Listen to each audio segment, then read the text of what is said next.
বিজয় সরকার বললেন, হে মানুষ একবার চেয়ে দেখো, তোমার দিনে দিনে বেলা অবসান হয়ে যায় মা। কোন দিন যেন বিদায়ের ঘন্টা বেজে যাবে আমার জীবনে গো।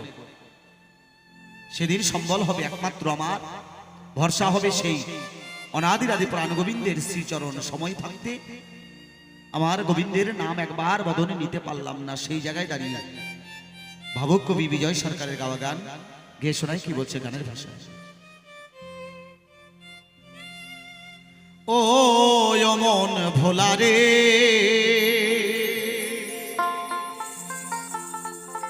দিনে দিনে গো না দিন আমার গেল রে ফুরাই।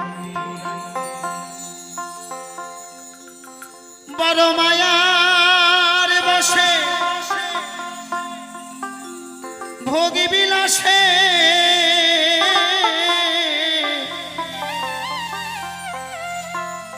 ওরে মন রয়াছ ঘুমাইয়া রে। ও মন ভোলা রে, দিনে দিনে গো না দিন আমার গেল রে ফুরাই। দিনে দিনে গোনা দিন ফুরিয়ে যায়। 84 লক্ষ জনই ভ্রমণ করে এই সাধের মানব জন্ম পেয়েছি। এই মানব জন্ম পাওয়ার আগে কত জনিতে ভ্রমণ করেছি আমার। 20 লক্ষ বার আমরা গাছপালা হয়েছি, কত রকম গাছ হয়েছি। যেদিন তুলসী বৃক্ষ রূপে আমার জন্ম হলো, সেদিন আমার সেই জন্ম থেকে মুক্তি হলো। 15 লক্ষ বার আমরা পোকাগুলো জন্মগ্রহণ করেছি, কত রকম পোকা হয়েছি, মাছি হয়েছি। মুক্তি পেয়েছি কবে জানো? যেদিন মধুকর ভ্রমর হিসেবে আমার জন্ম হলো, ফুলের মধু সংগ্রহ করে নিয়ে সে মৌচাকে ভরে দিলাম, সেই মধু দিয়ে আমার গোবিন্দের সেবা হলো। সেদিন আমার পোকা জন্ম থেকে মুক্তি হয়েছিল। 10 লক্ষ বার আমরা জলে জন্মগ্রহণ করেছি, মুক্তি পেয়েছি কবে জানো? যেদিন শঙ্খপুরে আমার জন্ম হলো, সেদিন আমার জল থেকে মুক্তি হয়েছিল। 14 লক্ষ বার 14 লক্ষ বার আমরা পশুকুলে জন্মগ্রহণ করেছি। ওমা কত রকম পশু হয়েছি, মুক্তি পেয়েছি কবে জানো? যেদিন গাভীকুলে আমার জন্ম হলো, গাভীর দুগ্ধ দিয়ে গোবিন্দের ননি মাখন তৈরি হলো, সেই ননি মাখন আমার গোবিন্দের সেবায় নিয়োজিত হলো, সেদিন আমার পশু জন্ম থেকে মুক্তি হয়েছিল। 11 লক্ষ বার আমরা পাখিকুলে জন্মগ্রহণ করেছি। ওমা হতে হতে মুক্তি পেয়েছি কবে জানো? যেদিন ময়ূরকুলে আমার জন্ম হলো, ময়ূরের পালক দিয়ে আমার গোবিন্দের চূড়া তৈরি হলো, সেদিন আমার পাখি জন্ম থেকে মুক্তি হলো। আর এই 4 লক্ষ বার মানব জন্ম, 2 বার পূর্ণ দেহ নিয়ে, 2 লক্ষ বার অপূর্ণ দেহ নিয়ে এই পৃথিবীতে এসে আমার দীনবন্ধুর নাম বদনে একবার নিতে পারলাম না। তাই ভাবুক বিজয় সরকার বললেন গানের ভাষায়, বড় মায়ার বসে ভোগী বিলাসে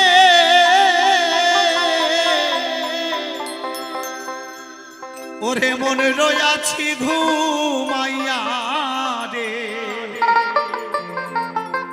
ও মন ভোলা রে, দিনে দিনে গো না দিন আমার গেল রে ফুরাই।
দিনে সাধের গোনাদি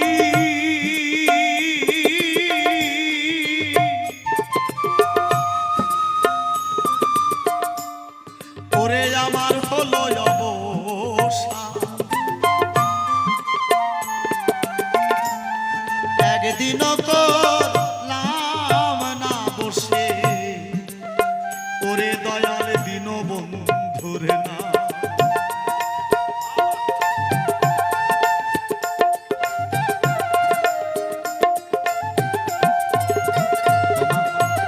দিনে দিনে সাধের গোনা দিন আমার হলো অবসান একদিনও করলাম না বসে দয়াল দিন বন্ধুর না শ্রীকৃষ্ণ ভজিবার তরে সংসারে এসে মিছে মায়ার জালে আবদ্ধ হয়েছে আমার আমার করে যেই সংসারের জন্য এত কিছু করেছি যেই সংসারের জন্য একবেলা না খেয়ে যেই সংসারটাকে আমি পরিচালনা করেছি বৃদ্ধ বয়সে একদিন হয়ে যেতে হবে সেই সংসারের বোঝা তাই সময় থাকতে ভাবুক বিজয় সরকার বললেন গানের ভাষা দিনে দিনে সাধের গোনাদি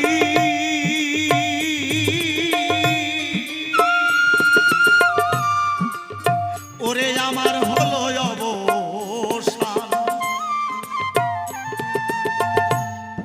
একদিনও করলাম না বসে ওরে দয়াল দিন বন্ধুর নাম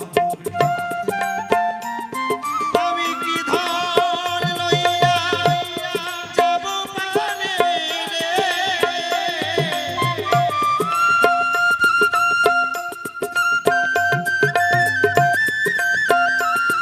আমি কি ধন লইয়া যাব পারে পথের সম্বল হারাই ওহো ওহো অমন ভোলা রে দিনে দিনে গোনা দিন আমার গেল রে ফুরাইয়া ওহো অমন ভোলা রে দিনে দিনে গোনা দিন আমার গেল রে ফুরাইয়া জয় জয় তাই গৌর সুদানাথ ব্রহ্মানন্দে হরি হরি বল হরি বল হরি বল।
আমার ভাই বলো আহা বন্ধুরে বলো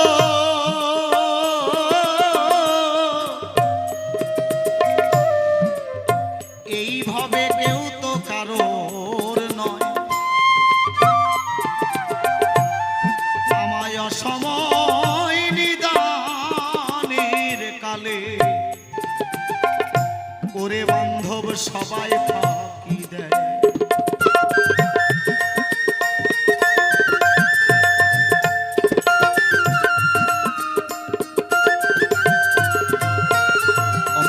ভাবুক বিজয় সরকার বললেন আমার ভাই বলো আর বন্ধু বলো এইভাবে কেউ তো কারো নয় একদিন অসময় নিদানের কালে সবাই ফাঁকি দেবে 18 দিন ধরে কুরুক্ষেত্রের ময়দানে কুরুক্ষেত্রে যুদ্ধ হয়েছিল 18 দিন ধরে এই জন্য আমাদের সনাতন ধর্মে 18 অধ্যায় রচিত হয়েছে শ্রীমদ্ ভাগবত গীতা কি বাবা?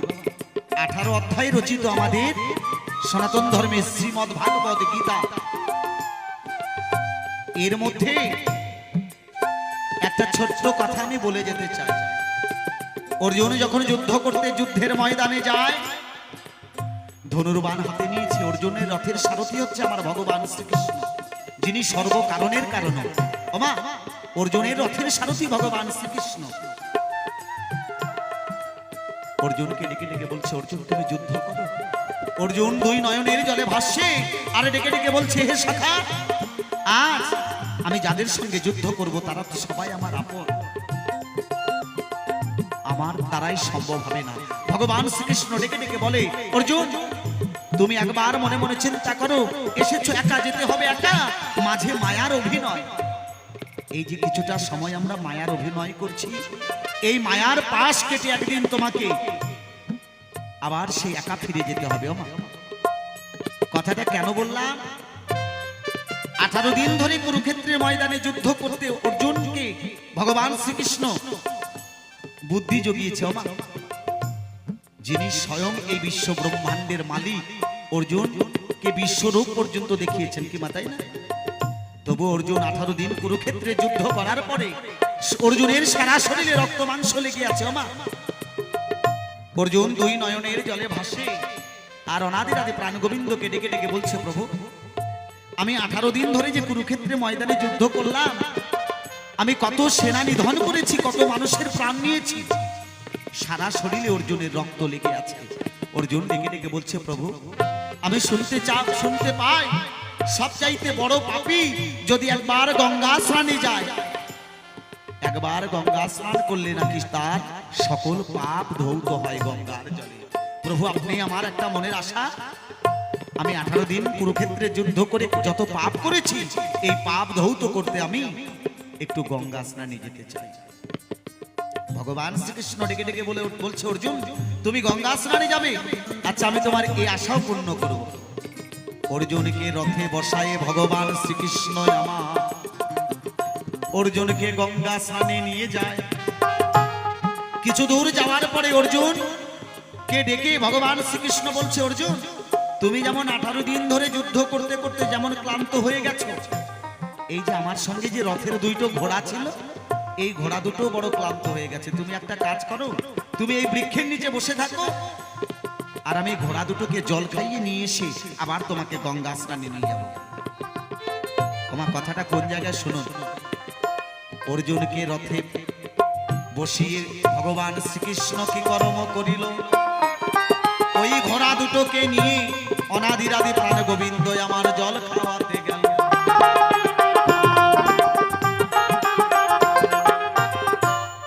ঘোড়া দুটোকে নিয়ে যখন জল খাওয়াতে যায়, 4 জন ডম একটা মরা কাঁধে করে নিয়ে অর্জুন বসে আছে বৃক্ষের নিচে।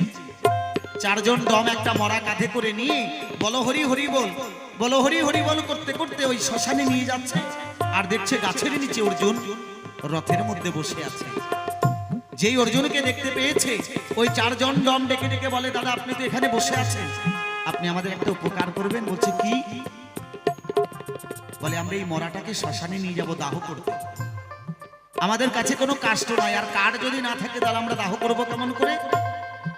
আপনি আমাদের কথা লাভেন, আপনি কিছুক্ষণের জন্য এই মরাটাকে আপনার কাছে রেখে আমরা একটু বনে কাষ্ঠ সংগ্রহ করতে যাব। অর্জুন বলল আচ্ছা ঠিক আছে। অর্জুনের কাছে মরা রেখে 4 জন ডম বনে চলে যায়। কিছুক্ষণ পর একটা আদমরা কুকুর আসিল সেথায়।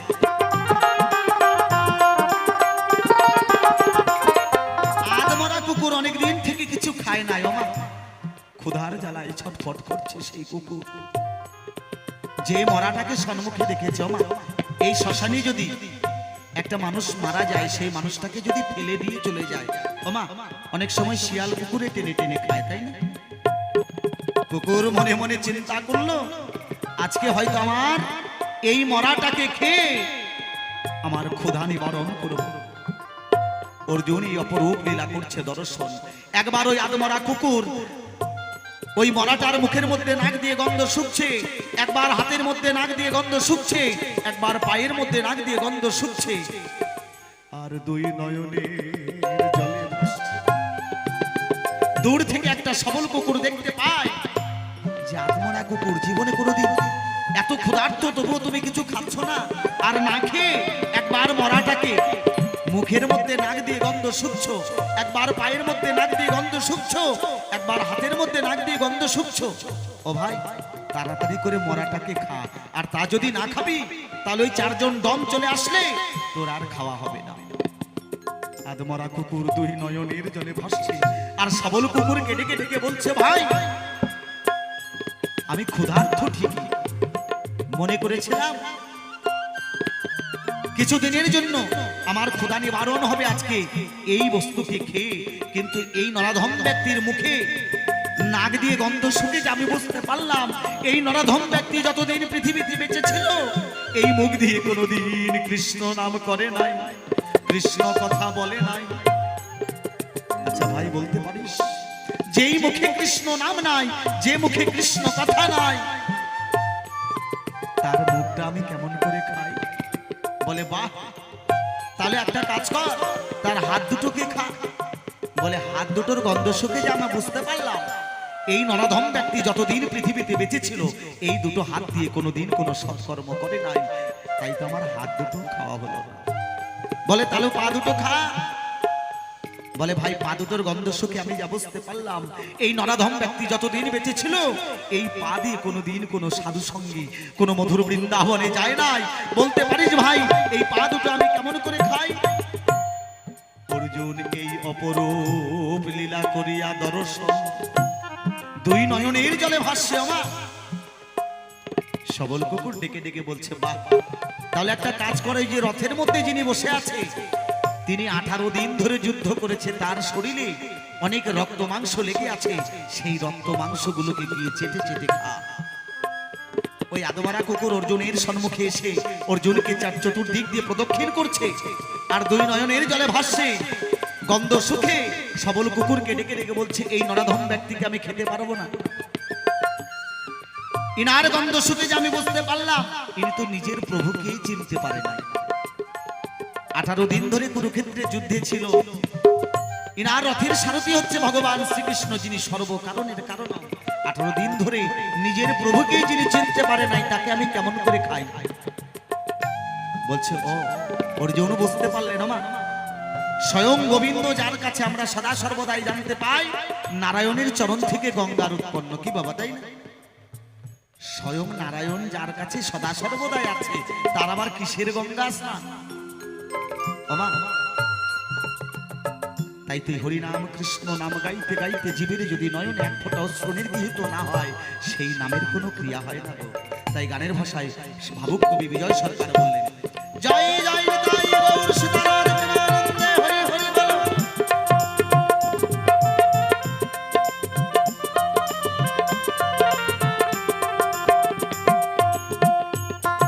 আমার ভাই বলো আহা, বন্ধুরে বলো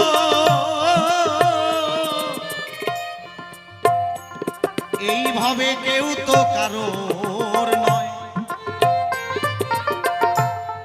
আমায় অসময় নিদানের কালে ওরে দয়াল সবাই ফাঁকি দেয়।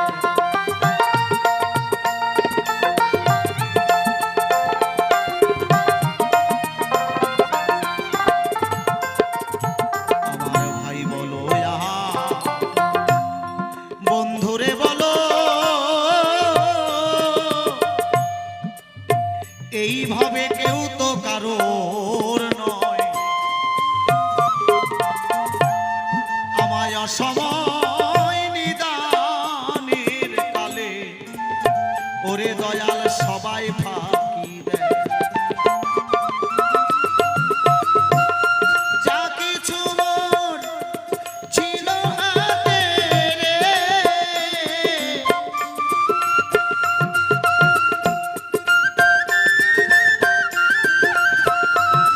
দয়াল যা কিছু মোর ছিল হাতে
সেদিন যেন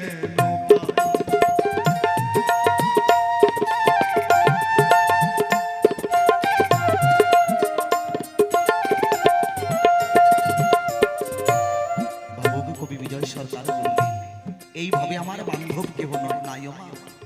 আমায় এদিন যদি না দাও দেখা, আমি যেন সেদিন তোমার দেখা পাই।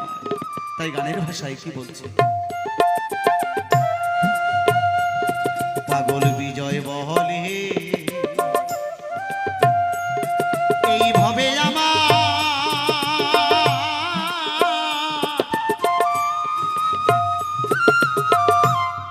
ওরে দয়াল বান্ধব কেহ নাই, আমায় এদিন যদি না দাও দেখা, ওরে বান্ধব সেদিন যে